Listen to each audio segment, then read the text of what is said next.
Well, there's a retirement income strategy that's been sitting in the peer-reviewed research for more than a decade, and most financial advisors still walk right past it. Not because it's complicated, because it got filed under the wrong heading. For years, the reverse mortgage lived in the same mental drawer as the timeshare and the annuity nobody wanted, but it became the thing you reach for last, only after the portfolio was gone. But the research says quite the opposite. It says that when you set this up early and let it stand by, a client's money is substantially more likely to outlast them. Same client, same spending, same market. The only thing that changed was the timing. And there's one feature buried inside this that makes the whole thing work. A feature that behaves in a way that surprises even the CFPs I talk to. Stick with me and I'll show you exactly what it is before we're done. So here's what I'm going to do. I'm going to walk you through the standby line of credit strategy your peers are missing using the actual research from Wade Pfau, the Sachs brothers, and Harold Evensky. So by the end, you can decide for yourself whether it belongs in a client's plan. I've been doing reverse mortgages for over 20 years, and everything I'm about to show you comes out of the planning research, not a sales deck. So let's get into it. All right, let's start with the problem you already know cold. Sequence of returns risk. The danger that the order of a client's returns, not just the average, decides whether they make it. You've got a client who retires, and the market hands them a bad couple of years right out of the gate. They're drawing 4, maybe 5% to live on, and every dollar they pull out comes from a portfolio that's already down. They're selling shares at a discount to buy groceries, and those shares are gone. They never get to recover. Picture two clients who both average 7% over 30 years. The first one gets their bad years early and their good years late. The second one gets the same returns in reverse order. The second can die with millions, while the first one runs out in their 80s. Identical average, different order. That's the whole monster in one sentence. And it's the math that keeps you up at night in a down market. So what's the conventional defense? Cash. You carve out a bucket, a year or two of spending in cash and short bonds, so the client isn't forced to sell in a decline. And that works, but cash is a drag. It sits there earning next to nothing in every good year, which is most years, quietly pulling down the return of the whole plan. The other move advisors reach for is a home equity line of credit, a HELOC, as the backup source. And on paper, that looks clean. Here's where it falls apart. And this is the story that started all of this off. Harold Evensky, one of the most respected planners in the business, built his practice around keeping clients' cash reserves so he'd never have to sell in the downturn. Then 2008 hit, and many banks did what banks do when they get scared. They froze or canceled home equity lines. The exact moment his clients needed the liquidity, it vanished. That's what sent Evensky and his team at Texas Tech into the research, because there's one line of credit that can't freeze, can't reduce, and can't call as long as the homeowner keeps up their end, and that's the reverse mortgage line of credit.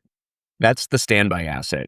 You set it up, you leave it alone, it's there in down years, so if your client draws from the house instead of the portfolio, the investments get left alone to recover, and your client never has to sell low to eat. Now, I know what some of you are thinking, because I'd think it too. It sounds like a guy who sells reverse mortgages telling me reverse mortgages are great.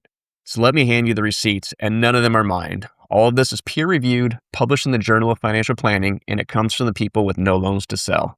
Start with the Sachs brothers, Barry and Stephen Sachs, February of 2012. The title of their paper tells you the whole thesis, Reversing the Conventional Wisdom. They ran the simulations on 3 ways to use home equity. The conventional way, as a last resort after the portfolio is exhausted, and 2 active ways where you coordinate draws from the line with what the market is doing. What they found is the number I led with. With the coordinated approach, the client's remaining net worth after 30 years, the portfolio plus whatever's left in the home, was substantially more likely to be higher than under the last resort approach. Across the withdrawal rates they tested, the residual net worth came out ahead almost every time. The last resort instinct, the one a lot of us were trained on, was the weakest of all 3. Then you got Evensky's team, John Salter, Shaun Pfeiffer, and Harold Evensky. In 2012 and again in 2013, they're the ones who named it the standby reverse mortgage. Their conclusion was that a standby line deserves a seat in mainstream planning, and they gave 4 reasons. It cuts how much dead cash you need to hold. It lets the client ride out a bear market without selling. It opens up the home as a real income source, and it can improve portfolio survival without necessarily reducing what's left for the heirs. That last part matters because the fear is always tapping the house robs the kids. The research says that done this way, it often does not. And then Wade Pfau, who's about as close to neutral authority as this field has, ran his own analysis and landed in the same place. The buffer asset works. So That's 3 separate research teams, different methods, no products between them, all pointing the same direction. That's not a sales pitch. That's a body of evidence. If you're getting value out of this, do me a favor and subscribe, because I'm building out a whole library for advisors on exactly this kind of thing. And if there's a client scenario you're wrestling with right now, drop it in the comments. I read them, and a lot of these videos start as answers to those. All right, back to it. Because here's the part most advisors miss, even when they know everything I've said so far. So let's say you're sold on the strategy. Here's where even the advisors who have heard of it still get it wrong. It's the timing.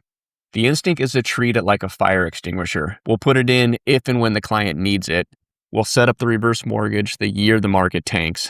And that's the miss, because one feature almost nobody outside of this world understands is the unused line of credit grows. Let me say that again, because it's the whole ballgame. The part of the line of credit the client hasn't borrowed against grows over time on its own, whether the house goes up in value or down.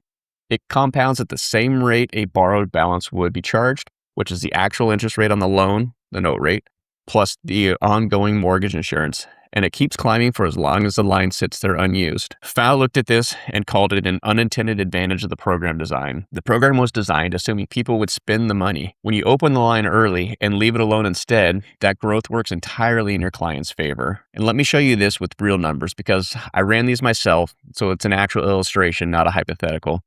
Take a client 62 with a home worth $650,000. And let's assume that home appreciates at 4% a year, because that's the only fair way to run this comparison. Open the line at 62. It starts at about 188,000. Now, here's the objection every sharp advisor raises, and it's a good one. If they wait, the home is worth more later, so they'll qualify for a bigger line down the road. And that's true. At 4% a year, that $650,000 home grows to over $1 million by the time they're 75. So that client who waits and opens at 75 against $1 million home qualifies for about $414,000. That's more than double what the early client even started with. So waiting wins, right? Here's the punchline. It's the same house in both cases, worth over $1 million by 75, no matter what they do. But the client who opened at 62, back when it was only worth $650,000 and just left the line alone, watched that line compound for 13 years, up to $482,000. That still beats the fresh line on the $1 million home by about $68,000. Read that again. A line of credit opened on a $650,000 home outran a brand new line open on the same house worth over $1 million. The growth on the credit line outpaced the growth on the home itself. That's the whole argument for starting early in one number. There's a follow-up study, Pfizer, Shaw, and Salter, that put numbers to this. They tested opening the line early against waiting for the last resort, and early won consistently over 30-year retirements. Now or later, and now wins almost every time. Now, here's a nuance that most people who use this strategy tend to get backwards, and it's worth understanding before you bring it to a client. You'd think you'd always want the lowest rate. Lower rate, more money. And it's half true. The rate that decides how much your client can borrow up front, the expected rate, works exactly that way. The lower the expected rate, sizes the loan bigger, so it puts more money on the table at closing and gives the client a bigger starting line. But watch the trade. The lower rate usually comes from a lower margin, the lender's markup built into the rate. And the margin sits inside the growth rate too. So a lower margin gives the client a bigger line to start, but it grows slower. A higher margin gives them a smaller line to start, but it grows faster. For a client who's looking to let this thing stand by and compound for 15 or 20 years, the slower growing bigger line can get passed by the faster growing smaller ones. So the lowest rate isn't automatically the best setup for a standby strategy. It depends on the client's timeline, and it's exactly the kind of thing you model out rather than assume. That's the level most people never get into. Now, I'd be doing you a disservice if I made this all sound like it fits every client, because it doesn't. You should hear the honest limits from me before you bring it to someone. The big one for your planning is the occupancy rule. This has to stay the client's primary residence. If they move out for more than 12 months in a row, say into assisted living or memory care, the loan becomes due. So for a client with real near-term chance of needing long-term care facility, this is probably not the right tool for them. And I'm just going to tell it to you straight. The client also has to keep paying property taxes, homeowners insurance, HOA dues, and keep the place maintained. Those are the same obligations they have now. Miss them and you can default. But that's true with any mortgage, not something unique to this one. This is for the client who has a reasonable expectation of staying in the home, who wants their portfolio to last, and who'd rather not sell into a crash to fund a Tuesday. There's one more layer to this, and it's for the CPAs watching, because it changes the math in a way that an advisor can feel, but a tax professional really appreciates. When your client draws from the standby line, That money is loan proceeds. It's not income, so it doesn't land on the 1040. It doesn't add a dollar to their adjusted gross income, and it doesn't show up in the formulas that quietly tax everything else. Compare that to the alternative in a down year. If the client pulls the same amount of money out of an IRA instead, that withdrawal is ordinary income, and it can bump them into a higher bracket. It can drag more of their Social Security into being taxed. And because Medicare premiums are set off from 2 years back, a big withdrawal today can trigger a surcharge on their premiums down the road, what's called IRMA. So in a bad market, drawing from the standby line instead of the portfolio does two jobs at once. Keeps the client from selling investments at a loss, and it keeps that year's income clean. For a client close to a bracket line or an IRMA threshold, that second job can be worth as much as the first. Your client should confirm the specifics with their own tax advisor, but that's the kind of coordination that separates a plan from a guess. And the same standing line has a second use most people never connect to it. It can fund the gap years, so a client delays Social Security to 70 and locks in the bigger benefit for life. That's a whole video on its own, and it's coming later. So let's close the loop I opened at the top. I told you that there was one feature that makes this whole thing work, the one that surprises even CFPs. That's it. The growing line of credit. The strategy most advisors miss isn't the reverse mortgage. Plenty of you know the product exists. What the miss is timing. They file it as a last resort when the research says it's a first move. Set up the line of credit early, let it stand by, let it grow, and draw from the house in the years the market's against you, so the portfolio gets left alone to heal. That's the standby strategy. The research teams, a decade of peer reviews, a client who's substantially more likely to keep their money all the way to the end, and a cleaner tax picture on the way. So here's what I'd ask of you. If you've got a client where this might fit, a homeowner 62 or up with real equity in a portfolio you're trying to protect, send me the scenario. I'll model the standby line against their actual plan and show you the numbers, what the line looks like open, how it grows, and how it changes their portfolio survival. No cost, no obligation, and no pressure on your client. I work with advisors as a referral partner. You stay the quarterback of the relationship. I'm the specialist you bring in for just this one piece. The link to reach me is below. Bring me your toughest case. I'd rather earn your trust on a hard one than an easy one. I'm Josh Borba. I'll see you on the next one.